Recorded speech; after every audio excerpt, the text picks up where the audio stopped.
शुभ प्रभात सबैजनालाई। हिजो चाहिँ म 2-4 जना साथीहरूमाझ गफ गर्दै बसिरहेको थिएँ र यसरी गफ गर्दा गर्दा मेरो मुखबाट प्रभु परमेश्वर भन्ने शब्द निक्लियो र मेरा साथीहरूले मलाई सोधे, साथी तिमी त इसाई धर्मबाट हो के हो, क्रिस्चियन हो के हो तिमी भनेर सोधे। मलाई अचम्म लाग्यो र होइन त किन र भनेर सोद्धाखेरि अनि तिमी त प्रभु परमेश्वर भन्छौ त भनेर भन्दाखेरि मलाई अचम्म लाग्यो र अनि मैले उनीहरूलाई सोधेँ, अनि तिमीहरू चाहिँ कुन चाहिँ धर्मबाट हो भनेर सोद्धाखेरि हामी त सनातन धर्मबाट हो भने। अनि तिमीहरूलाई थाहा छैन यो प्रभु परमेश्वर भन्ने शब्द के हो भन्ने कुरा थाहा छैन भनेर सोद्धाखेरि हामीलाई थाहा छ त, यो त इसाई धर्ममा प्रयोग गरिन्छ, क्रिस्चियनहरूले प्रयोग गर्छन् यो शब्दहरू भने। अनि मलाई यो कुरा अचम्म लाग्यो, आजको जेनेरेसनको साथीभाइहरूलाई पनि यो प्रभु परमेश्वर भन्ने शब्दको जानकारी छैन, यस विषयमा ज्ञान छैन। र यो भिडियो मार्फत म सम्पूर्ण रिलिजनका सम्पूर्ण साथीभाइहरूलाई म प्रश्न गर्न चाहन्छु, यो शब्द चाहिँ के हो त, कहाँबाट आयो र कसले प्रयोग गर्छन् भन्ने कुरा म प्रश्न गर्न चाहन्छु।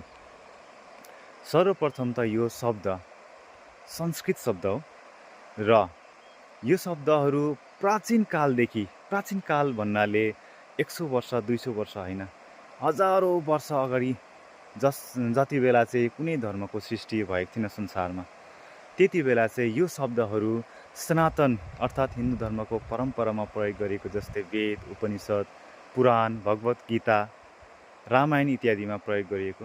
सर्वप्रथम त म यो शब्दहरूको अर्थ बुझाउन चाहन्छु। प्रभु परमेश्वर भन्नाले चाहिँ के बुझिन्छ त? प्रभुको अर्थ स्वामी, शासक, अभिभावक, सर्वोच्च सत्ताका भगवानहरूलाई प्रयोग गरिने, जस्तै प्रभु राम, प्रभु कृष्ण, प्रभु शिव है। अनि यो परमेश्वर दुईटा शब्दले बनिएको हो, परम र ईश्वर मिलेर परमेश्वर बनिएको हो। परम भनेको सबैभन्दा ठुलो, सर्वोच्च, उच्चतम, अनि ईश्वर भन्नाले सृष्टिकर्ता। अनि यो शब्दहरू पछि आएर धेरैवटा भाषाहरूमा, जस्तै नेपाली र हिन्दी लगायतका बाइबलहरूमा अनुवाद गर्दा लर्डलाई प्रभु अनि गडलाई परमेश्वर भन्ने शब्दहरू निर्माण गरियो र यसरी पछि इसाई धर्ममा पनि यो शब्दहरू प्रयोग गर्न थालियो। र म के भन्न चाहन्छु भने यो शब्दहरू, प्रभु परमेश्वर भन्ने शब्दहरू कुनै एउटा निश्चित धर्मको शब्द होइन, यो एउटा संस्कृत शब्द हो र संसारमा सबैभन्दा पहिले यो शब्दहरू सनातन धर्ममा प्रयोग गरिएको हो र जतिवटा धर्ममा यो अनुवाद गरिएको छ उनीहरूले, र इच्छा अनुसार सबैले यो शब्दहरू प्रयोग गर्न सकिन्छ।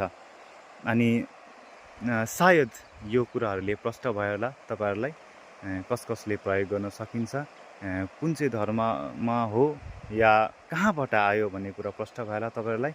र मैले बुझाउन चाहेको चाहिँ यति नै थियो। शुभ प्रभात, सबैको दिन राम्रो होस्।